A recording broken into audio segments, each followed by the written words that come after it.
questa sottolineatura. Parliamo di congresso della Lega Nord, perché il 10 ottobre si va a congresso, ci saranno due pretendenti al soglio, non pontificio ma al soglio della segreteria provinciale in Friuli Occidentale, e a questo punto? Ormai non è di certo un segreto, c'è la candidatura del segretario uscente Bortolotti, c'è un'altra candidatura di Massimo Zoppi, che è un militante dal 93, un militante che ha già ricoperto l'incarico ad esempio di segretario di circoscrizione o di responsabile degli enti locali per la nazione Friuli Venezia Giulia, laureato in scienze politiche con esperienze di lavoro all'estero.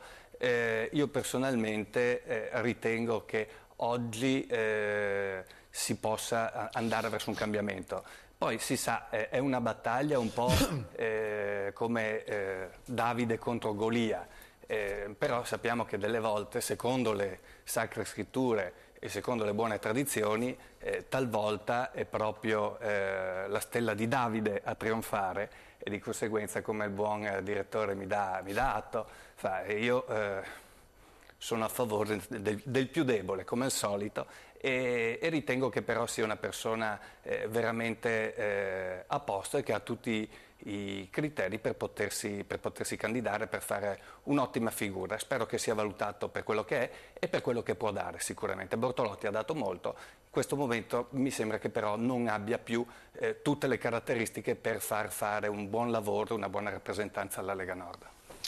Tutto questo il 10 di ottobre, sapremo alla fine chi sarà il segretario. Grazie all'onorevole Edward Ballan, Presidente del Consiglio regionale di Friuli Venezia Giulia.